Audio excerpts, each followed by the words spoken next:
Story 1. I never thought I'd be in a situation like this.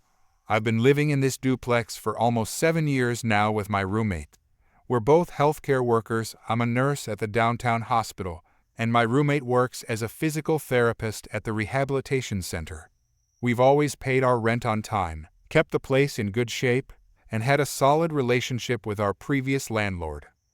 Our old landlord was this really nice older man who inherited the property from his parents. He kept our rent reasonable, fixed things when they broke, and generally left us alone. When he told us last spring that he was getting too old to manage the property and was planning to sell it, we were worried but hopeful that the new owner would be reasonable. "I'll make sure to let the new owner know what great tenants you've been," he promised us. "Maybe they'll be interested in keeping things as they are." We both have decent incomes, but the housing market in our city has gone absolutely bonkers in the last few years. Rent has skyrocketed, and we couldn't afford to move to an equivalent place. Our lease had gone month to month years ago, but we were protected by local tenant laws that prevented landlords from arbitrarily evicting long-term tenants or jacking up rent more than a certain percentage each year. The sale went through 3 months ago. That's when our nightmare began. The new owner showed up unannounced one Saturday morning while we were both home. I opened the door to find a woman in her mid-40s wearing designer sunglasses and more jewelry than seemed practical for a weekend. Her, "Hi there, I'm your new landlord. I need to speak with you immediately." Me, "Oh, hello, nice to meet you. Would you like to come in?" Her, "Yes, I would. This won't take long." She stalked into our living room, looking around with obvious disapproval, even though we keep the place neat and have decorated it nicely over the years. She didn't even introduce herself by name, just, "Your new landlord," like that was all we needed to know. Her, "So here's the situation. I've purchased this property as an investment, and I plan to renovate it completely and rent it at market rate. I'll need you out by the end of the month." My roommate and I exchanged shocked glances. Roommate, but that's only 3 weeks away, and we have tenant protections in this city. You can't just evict us without cause. Her, laughing, "Oh, I'm not evicting you. I'm simply informing you that I won't be renewing your month-to-month lease. That's perfectly legal." Me, "Actually, it's not. Under City Ordinance 459, long-term tenants like us are protected from no-cause non-renewals. You'd need a legitimate reason, like owner move-in or major renovations that require the property to be vacant. And even then, you'd need to provide 90 days notice and relocation assistance." I've always been the kind of person who does their research, and I had looked up our rights as soon as we found out the property was being sold. She stared at me like I'd just spoken in a foreign language. Then her expression hardened. Her, "Well, we'll see about that. I suggest you start packing." And with that, she left. My roommate and I immediately called a tenant rights organization and confirmed what I already knew: she couldn't legally force us out that easily. But that was just the beginning. Over the next 2 weeks, she tried every trick in the book to make us leave voluntarily. First, we got home from work one day to find our water had been shut off. When we called the utility company, they said the owner had requested it. We had to spend hours proving we were legal tenants with rights to the utilities. Then she filed a noise complaint with the police, claiming we were having loud parties at all hours. The police officer who showed up seemed confused when he found 2 exhausted healthcare workers in scrubs eating takeout and watching Netflix. Officer, "So, where's the party?" Me, gesturing to our sad cartons of Chinese food, "This is as wild as it gets around here, officer." He apologized for bothering us and left. The next day, she tried a different approach. She showed up with a contractor and announced they needed to inspect the entire place for dangerous structural issues. Her, "I've received reports that the floor might be unstable. We need to check every room, including your bedrooms and bathroom. It might take several hours, and you'll need to leave during the inspection." Roommate, "We both have to work today. Could you schedule this for another time with proper notice?" Her, "This is an emergency safety issue. Are you refusing to allow me access?" That would be grounds for immediate eviction. According to state law, you need to provide 24 hours written notice before entering, except in genuine emergencies. If you really believe there's a structural emergency, you should call the building inspector, not a random contractor. To the contractor, did you hear how uncooperative they're being? I told you they were problem tenants. The contractor looked uncomfortable and mumbled something about coming back another time. Next came the letters to our employers. She somehow found out where we worked and sent formal-looking letters claiming we were dangerous criminals who were under investigation. Thankfully, our employers knew us well enough to question these ridiculous claims, but it was humiliating and stressful to have to explain the situation to our supervisors. The final straw came when she hired someone to remove our front door while we were at work, claiming it needed urgent replacement. We came home to find our apartment wide open, with no door at all. When we called her, she said the new door was on back order and might take a week or two to arrive. Roommate, this is illegal. You can't leave us without a secure door. Well, if you don't feel safe, maybe you should stay somewhere else until it's fixed. That's when we got serious. We documented everything, filed a formal complaint with the city's housing authority, and hired a lawyer who specialized in tenant rights. Our lawyer immediately filed for an emergency hearing and got a temporary restraining order preventing the landlord from further harassment. The day of the court hearing arrived, and we were nervous wrecks. We'd both had to take time off work, which meant lost wages on top of the legal fees and the stress of the whole situation. Our lawyer assured us we had a strong case, but we weren't prepared for just how badly it would go for our landlord. As it turned out, she had done the same thing to tenants at 2 other properties she owned, and those tenants had also filed complaints. The judge consolidated all 3 cases, and the pattern of behavior was undeniable. The landlord showed up with her own lawyer, but it quickly became clear that even her attorney was struggling to defend her actions. The judge was a no-nonsense older woman who became increasingly stern as our lawyer presented the evidence. Judge, let me get this straight. You purchased these properties knowing they had long-term tenants protected by local ordinances, and instead of following legal procedures, you engaged in a pattern of harassment designed to force them out. Landlord's attorney, Your Honor, my client was simply trying to improve her investment properties and wasn't familiar with all the local regulations. Judge, she removed their front door. Was she also unfamiliar with basic human decency? When it was the landlord's turn to speak, she dug herself an even deeper hole. These people are preventing me from making a reasonable return on my investment.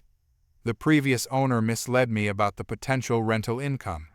I have a right to maximize my property values. Judge, you have the right to follow the law, which you have systematically failed to do. What you've engaged in is textbook constructive eviction, which is illegal in this jurisdiction. But they're just renters. I own the property. Judge, ownership comes with responsibilities, not just rights. These just renters are citizens with legal protections that you have willfully violated. The judge's ruling was more comprehensive than we could have hoped for. Not only did she issue a permanent injunction preventing the landlord from harassing us or making any changes to our living situation without going through proper legal channels, but she also ordered the landlord to immediately restore all utilities and repairs at her expense, required her to pay all our legal fees, made her pay lost wages for the time we had to take off work to deal with the situation, imposed civil penalties for each violation of tenant protection laws, required her to complete a landlord education course before she could file any eviction notices in the future, ordered her to pay substantial damages for emotional distress. The kicker was that the judge also froze the rent on all 3 properties at their current rates for the next 2 years as a penalty for the attempted illegal increases.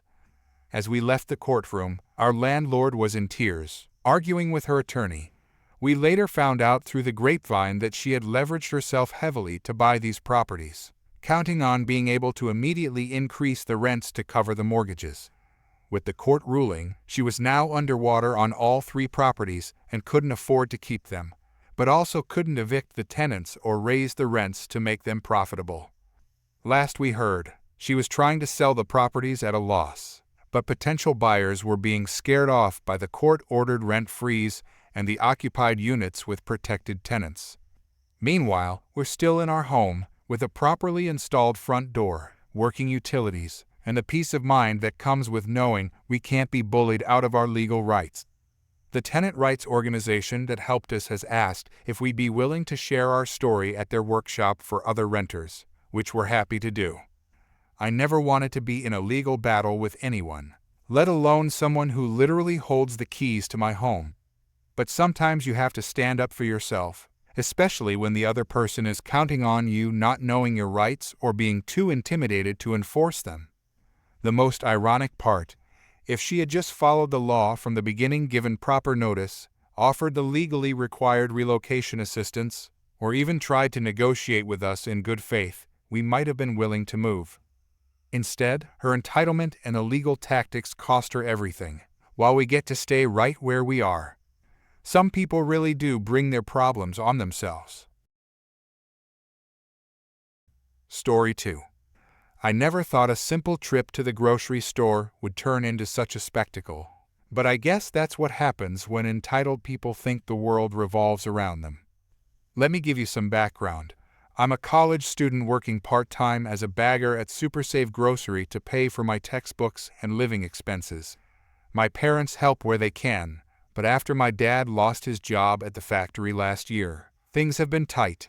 I've been working at Super Save for about 8 months now, and most days are pretty routine: bag groceries, help customers to their cars, bring in carts from the parking lot. Nothing exciting. Last Tuesday started like any other day. I had classes in the morning, then headed to Super Save for my 8 p.m. shift. The first few hours were uneventful, the usual stream of after-work shoppers picking up ingredients for dinner, parents with cranky kids, elderly folks moving slowly through the aisles. Around 6 p.m., my manager asked me to do a cart run since the collection areas in the parking lot were getting full. I was gathering carts from the farthest collection point when I noticed her, a middle-aged woman with expensive-looking sunglasses perched on her head, designer purse hanging from her arm, loading groceries into a shiny white SUV. After emptying her cart, she simply pushed it aside, leaving it next to her vehicle instead of returning it to the cart corral just 10 feet away. Now, I've seen plenty of people do this. It's annoying but common. Usually, I just sigh and grab the cart. But this time, one of our newer employees, a young guy around my age, who had just started the week before, was closer and politely approached her. Young employee, excuse me, ma'am. Would you mind putting your cart in the return area? It's right over there. He pointed to the cart corral, smiling politely. The woman looked at him like he'd just asked her to hand over her purse. Woman, that's your job, not mine. I'm a paying customer. Young employee, I understand, but we ask all customers to return their carts to help keep the parking lot safe and clear. The woman's face turned an impressive shade of red. Woman, do you know how much money I spend here every week?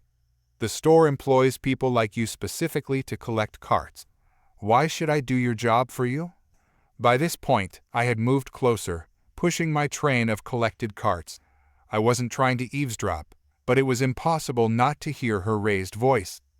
The young employee maintained his composure admirably. Young employee, it's actually a courtesy that helps everyone, ma'am.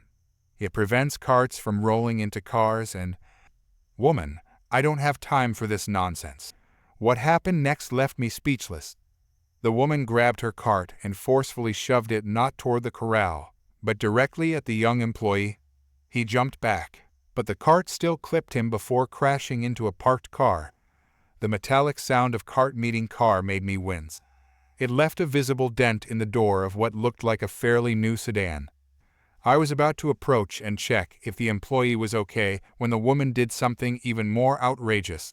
She looked around the parking lot, spotted another cart by a nearby car, and marched toward it.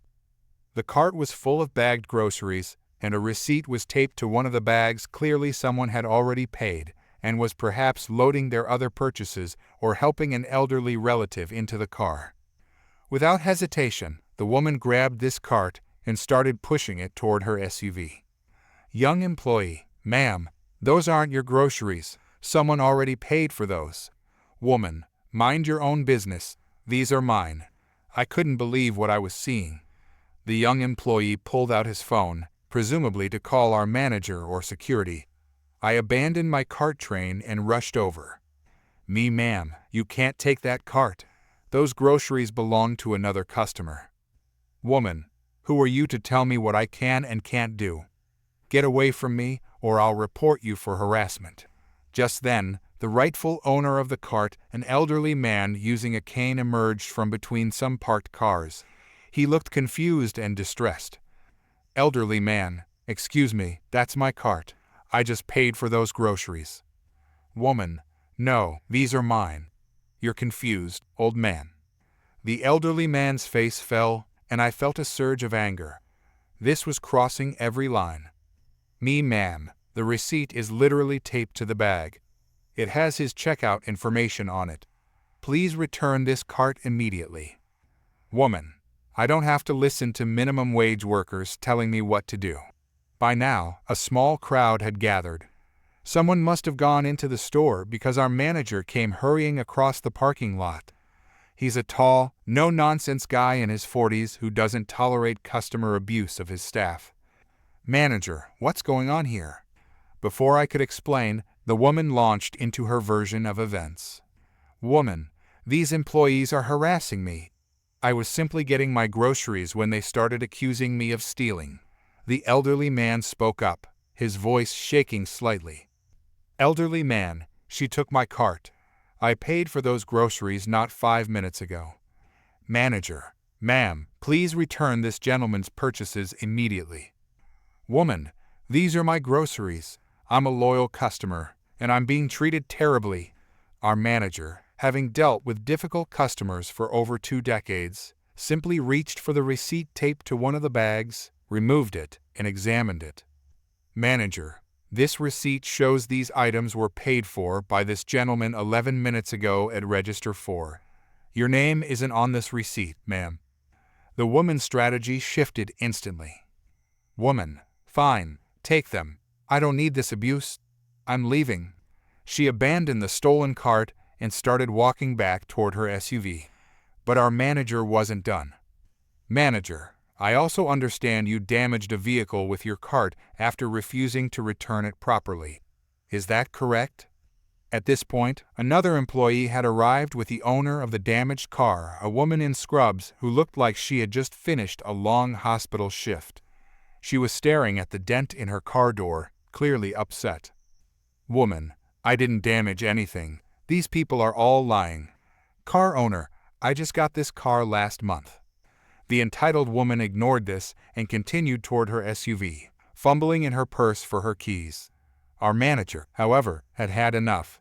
He followed her and positioned himself behind her vehicle, effectively blocking her from backing out. Manager: "I'm afraid you can't leave until we've resolved this situation. We need to file an incident report for the damaged vehicle, and we need to address the attempted theft of another customer's groceries." Woman: "This is false imprisonment. You can't keep me here." Manager: "I'm not keeping you here. You're free to leave on foot. But your vehicle isn't going anywhere until we've sorted this out. I've already called the police." Woman: "The police? For what?" Manager: "Attempted theft and property damage, for starters." The woman's face went through several expressions: anger, disbelief, then a calculating look. She reached for her phone. Woman: "I'm calling my husband. He's an attorney, and he'll sue this entire store." While she made her call, I helped the elderly man verify that all his groceries were still in the cart and assisted him to his car. The young employee was providing details to the woman whose car had been dented, helping her take pictures for her insurance. About 15 minutes later, a police cruiser pulled into the parking lot. By this time, the entitled woman had worked herself into quite a state, alternating between threats and tears. When the officers approached, she immediately launched into her victim narrative. "Woman, officer, thank goodness you're here. These store employees have been harassing me and won't let me leave." The police officers, one male, one female, listened patiently, then turned to our manager for his account. He explained the situation calmly, mentioning both the cart incident that damaged the car and the attempted theft of another customer's groceries. Several witnesses, including me, the young employee, the elderly man, and other customers who had seen the events unfold, confirmed his version. The female officer took the entitled woman aside for a private conversation, while the male officer examined the damaged car and took statements. I could see the entitled woman gesturing wildly, her face growing increasingly desperate as the officer remained impassive. Eventually, the officers conferred briefly, then approached our manager. "Male officer, we'll need to see your security camera footage to confirm the sequence of events." Our manager nodded and led them into the store. The entitled woman was left standing by her SUV, now looking much less confident. After about 20 minutes, the officers and our manager returned. Female officer: "Ma'am, based on the witness statements and security footage, we're issuing you a citation for property damage. The owner of the damaged vehicle can provide her insurance information, and you can provide yours." Woman: "That was an accident. I didn't mean to hit the car." Male officer: "Intentional or not, you're responsible for the damage. Additionally, the store has evidence that you attempted to take another customer's purchases." Woman: "I made a mistake. I thought it was my cart." Female officer: "The receipt clearly shows otherwise, and multiple witnesses saw you take the cart despite being told it wasn't yours. The store has the right to press charges for attempted theft." The woman's face drained of color. Woman: "Charges? For a simple misunderstanding?" Our manager stepped forward. Manager: "We're willing to not press charges under two conditions. First, you provide your insurance information and fully compensate the owner of the damaged vehicle. Second, you agree not to return to this store. We're issuing you a permanent ban from all Super Save locations." Woman: "A ban? You can't do that. I spend thousands here every year." Manager: "We have the right to refuse service to anyone who steals or damages property. Those are our terms." After some more arguing and a few more tears, which didn't seem to move anyone, the woman finally agreed. She exchanged insurance information with the car owner, provided her details to the police officers, and signed a form acknowledging her ban from all Super Save stores. As she finally backed out of her parking space, carefully avoiding our manager, who had stepped aside, she rolled down her window for one final shot. Woman: "Your customer service is terrible. I'll tell everyone I know to shop elsewhere." The young employee, who had maintained remarkable composure throughout this ordeal, couldn't resist a parting comment. Young employee: "Don't forget to return your cart next time." The look on her face was priceless as she drove away. Once she was gone, our manager thanked everyone for their help and professionalism, especially the young employee who had stood his ground against such unreasonable behavior.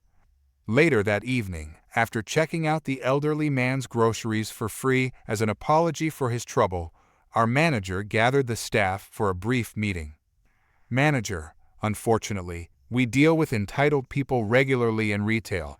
But remember, no one has the right to abuse you, damage property, or take what isn't theirs regardless of how much they spend here. You all handled today's situation perfectly.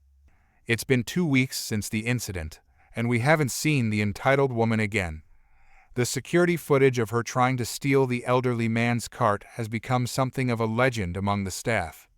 The young employee got a special mention in our monthly newsletter and is being considered for a promotion to supervisor. As for me, I've learned an important lesson about standing up to entitled behavior and always returning my shopping cart to the designated area." Story 3. I never thought I'd be the one posting here, but after what happened yesterday at the mall, I need to share this experience with people who'll understand just how ridiculous some entitled folks can be. For context, I'm a 29-year-old first-time mom with a 3-month-old baby. My husband works long hours at the hospital as a resident, so it's mostly just me and the little one during the day. After weeks of being cooped up at home, I was starting to feel isolated and desperate for some adult interaction, even if it was just sitting in a public space surrounded by other people. Yesterday marked my first real outing with the baby. I decided to go to the local shopping center, nothing fancy, just somewhere I could walk around a bit and maybe grab a coffee. The mall has this nice little cafe near the bookstore that I used to frequent before giving birth, so I headed there around 11 a.m. when it's usually not too crowded. The morning actually started off great. The baby was in a good mood, and I successfully navigated the stroller through the mall without any meltdowns from either of us. I ordered my coffee, found a quiet corner table, and settled in. For about 30 minutes, everything was peaceful. I was reading an article on my phone while sipping my latte, just enjoying being out of the house. Then the baby started fussing. I checked his diaper clean. I tried rocking him, but he was getting hungry. Now, I've gotten pretty comfortable with breastfeeding in public out of necessity. I always try to be discreet. I had a light muslin cloth draped over my shoulder and the baby's head, though it wasn't completely covering everything because it was warm in the cafe and my baby hates being fully covered while eating. Honestly, who does? I was about halfway through feeding the baby when I noticed a woman at a nearby table glaring at me. She looked to be in her mid-50s, well-dressed. With that, I want to speak to the manager haircut. You know the one. I tried to ignore her, but I could feel her eyes burning into me. Just as I was thinking about finishing up and leaving, she stood up abruptly and marched over to my table. Before I could even react, she started in on me. Her, excuse me, but what do you think you're doing? Me, I'm feeding my baby. Her, well, I'm trying to enjoy my coffee and pastry, and I don't need to see that. Don't you have any decency? There are children around. I looked around the cafe. There were maybe 5 other people there, all adults engrossed in their phones or laptops.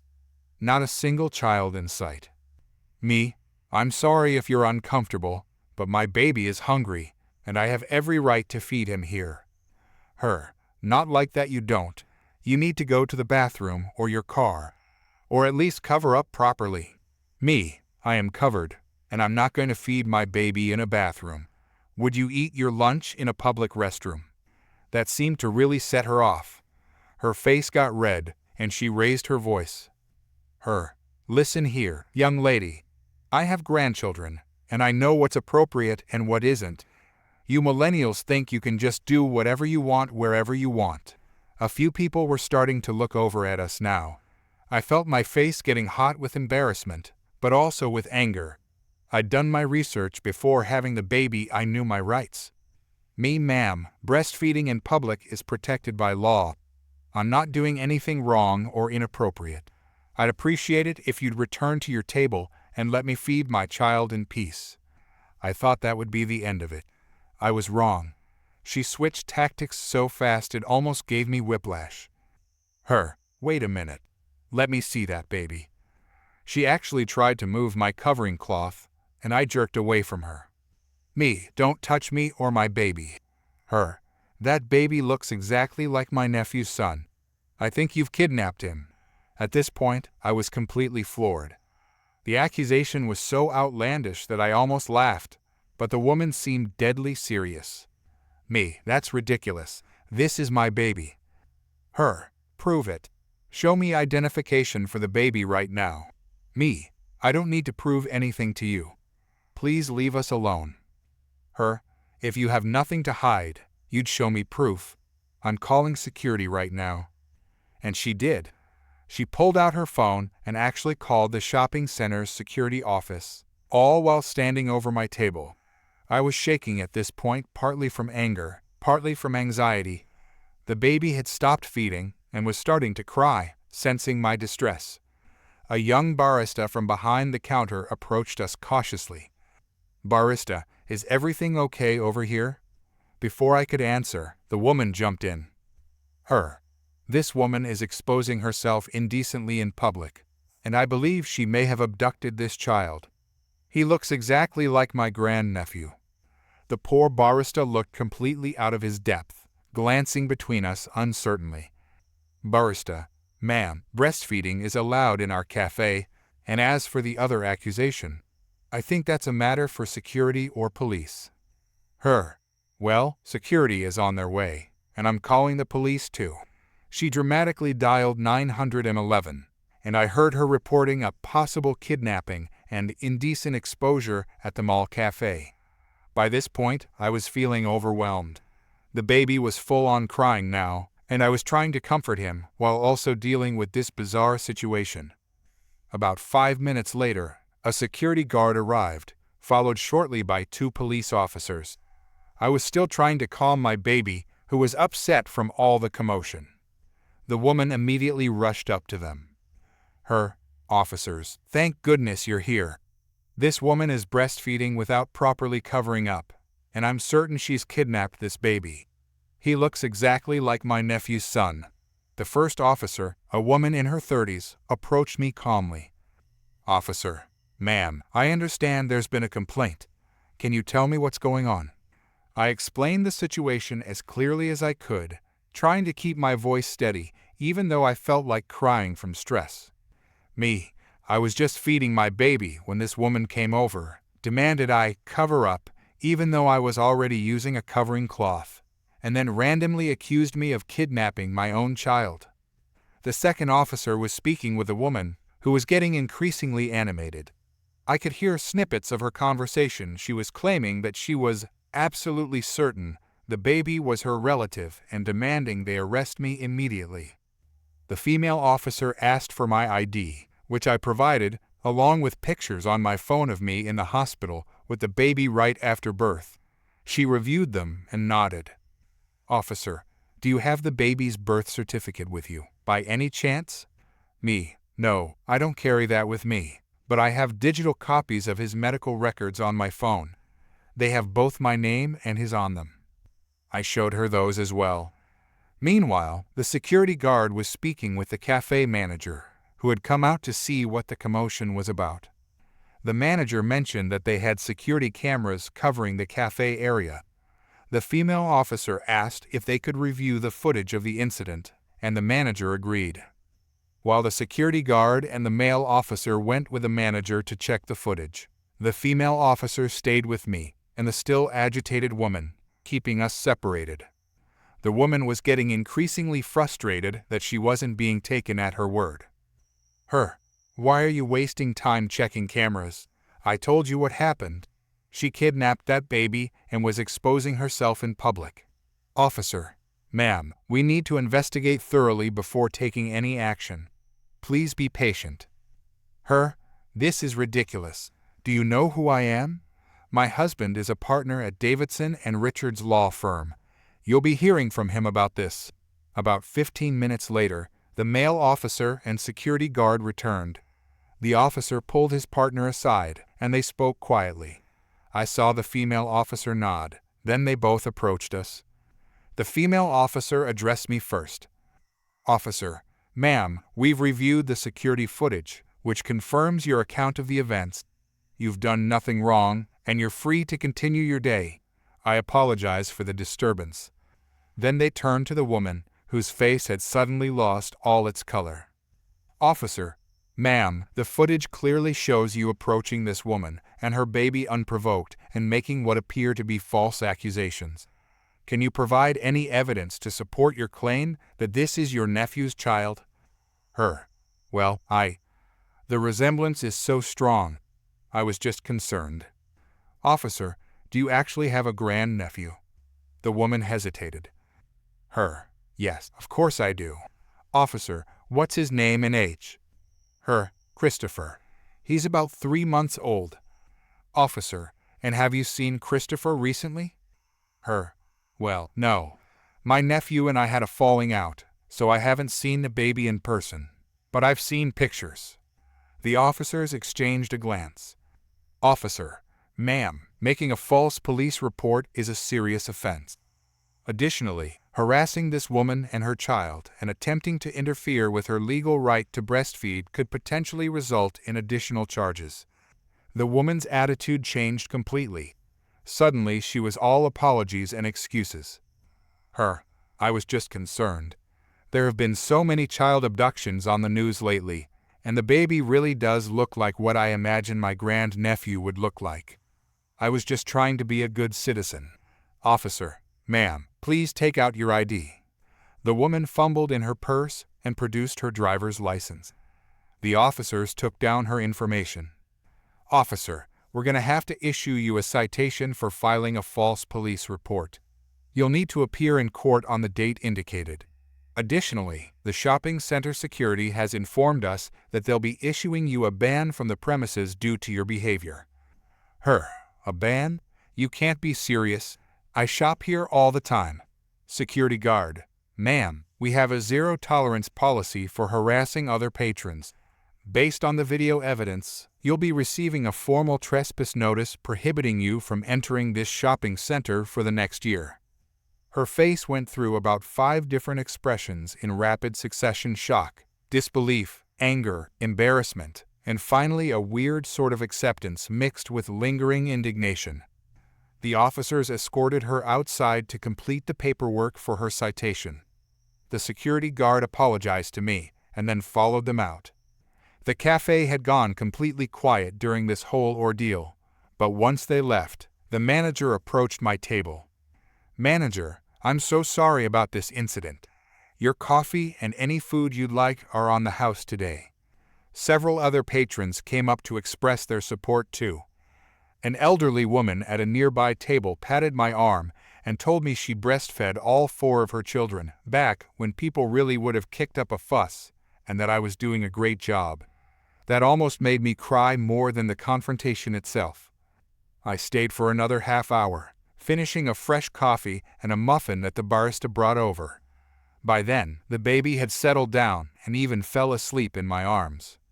As I was packing up to leave, the female officer returned briefly to check on me.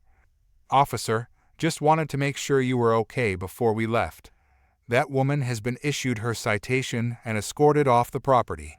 She's been formally notified that returning to this shopping center within the next year will result in a trespassing charge. Thank you. I appreciate how you handled everything. Officer, just doing our job. You have every right to feed your baby here or anywhere else. Don't let this incident discourage you. I finally left the mall feeling oddly empowered. What started as a horrible, anxiety-inducing confrontation ended with a strange sense of vindication. The woman's attempt to shame and intimidate me had completely backfired on her. When my husband got home later that evening and I told him what happened, he was furious that someone had treated me that way but proud of how I'd stood my ground. We even had a laugh about the absurdity of someone claiming our baby who has his exact eyes and my nose was kidnapped. So that's my entitled person story.